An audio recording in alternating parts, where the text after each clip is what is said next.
Hi అండి.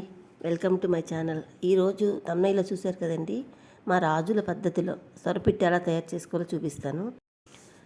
ఈ సొరపిట్టు తయారు చేయడానికి అండి మనకి టైమే కొంచెం ఎక్కువ తీసుకుంటుంది, కానీ విధానం అంతా చాలా సులువండి. చూస్తున్నారు కదండి, ఇవే సొర చేప అంటే. ఇవి సముద్రం చేప అండి. అలా చూపించాను కదా, అలా ఉంటాయి చేపలు. పైన స్కిన్ పులుసు ఉండదండి, నున్నగా ఉంటుంది. దీన్ని మనం ఎంత కేజీ చేపలండి ఇవి.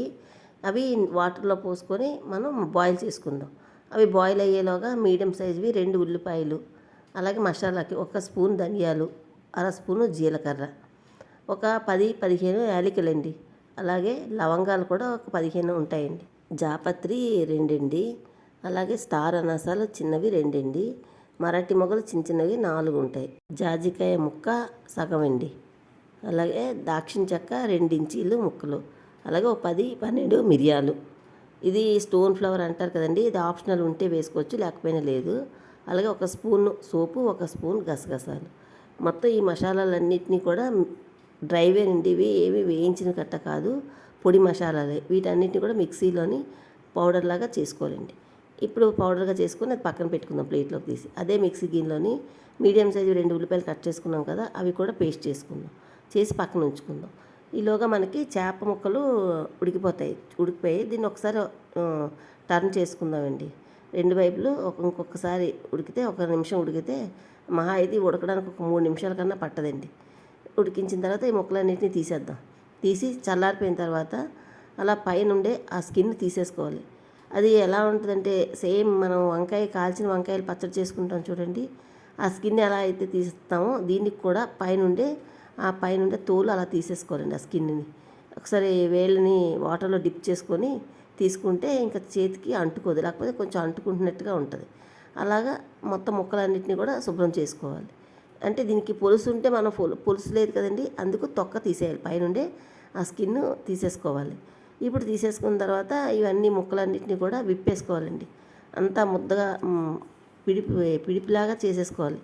అరటికాయ ముద్దకూర ఉన్నప్పుడు కట్ట విప్పుకుంటాం కదా, బంగాళదుంపలు కట్ట అలాగే విప్పేసుకోవాలి మొత్తం ఆ చేపలన్నింటినీ. విప్పుకున్న తర్వాత ఇందులో అయితే మనం ఈ సొరపిట్టు చేసుకోవాలనుకుంటున్నాం, ఆ ప్యాన్ పెట్టుకొని హీట్ అయిన తర్వాత దగ్గర కేజీ తీసుకున్నాం కదండి చేపలు, పావు కేజీ అయినా ఆయిల్ పడుతుందండి దీనికి. 200 గ్రాములైన ఆయిల్ పడుతుంది. 200 గ్రాముల ఆయిల్ వేసుకొని 1 స్పూన్ ఆవాలు వేసుకోవాలండి. స్పూన్ ఆవాలు, 4-5 ఎండుమిరపకాయలు, అలాగే కొంచెం పచ్చిమిరపకాయలు, కొంచెం కరివేపాకు వేసుకొని అది వేయించుకోవాలండి. ఆ తాలింపు అంతా ఒక్కసారి వేగిన తర్వాత మనం మీడియం సైజు 2 ఉల్లిపాయలు గ్రైండర్ చేసి పెట్టుకున్నాం కదండి, అది కూడా వేసి ఆ నూనెలోని బాగా ఫ్రై చేసుకోవాలండి. మాడకూడదు, చూసుకొని కరెక్ట్గా మంచిగా వేగేటట్టు చూసుకోండి.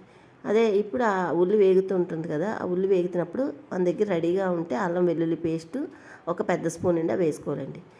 వేసుకున్న తర్వాత అది వేగుతుంటుంది. ఈలోగా మనం సొర్ర అంతా విప్పేసుకున్నాం కదండి, అంతా చక్కగా పువ్వులాగా విప్పేసుకున్నాం. దీంట్లోకి మనకి చప్పదనం లేకుండా అన్నీ చాలా చాలా మహా అయితే పావు స్పూన్లు తక్కువగానే పడతాయి. ఉప్పు, పసుపు, కారము, గరం మసాలా ఇలా 4 వేసుకొని మనం ఈ మసాలాలన్నీ కూడా ఈ చేప దీని ముద్దకి పట్టేటట్టుగా కలుపుకోవాలండి. అన్నీ కలుపుకొని పక్కన ఉంచుకుందాం. ఈలోగా ఇది ఉల్లి చూసారా ఎలా వేగిందో, అలా వేగాలి. మీకు ఎరుపుగానే ఉండాలి, కానీ మాడకుండా జాగ్రత్తగా చూసుకోండి. ఇప్పుడు ఈ కర్రీకి సరిపడినంత మనం మసాలాలు వేసుకోవాలి. పసుపు ఒక పావు స్పూను, ఉప్పు మన రుచికి సరిపడగా, మనం ఆడుకున్నాం కదండి మసాలా పొడి, అది 2 స్పూన్లు పడుతుందండి.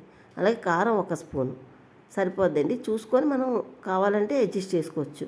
ముందే ఎక్కువ వేయొద్దు, ఎందుకంటే ఈ సొరపిట్టికి సొర చేపకే ఒక డిఫరెంట్ ఫ్లేవర్ ఉంటుందండి, ఒక మంచి స్మెల్లున.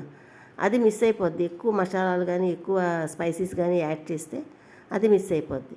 సో అది అందుకే తక్కువగా వేసుకొని మనం కలుపుకొని తర్వాత టేస్ట్ అడ్జస్ట్ చేసుకోవచ్చు. ఇప్పుడు ఈ మసాలా ముద్దలోకి ఈ సొర తాలూకా ఆ విప్పుకున్నాం కదండి, ఆ పిట్టంతా కలిసేటట్టుగా మసాలాలోని కలిపి వేయించుకోవాలండి.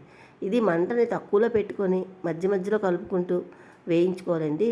దగ్గర ఒక అరగంట అయినా వేగుతుందండి.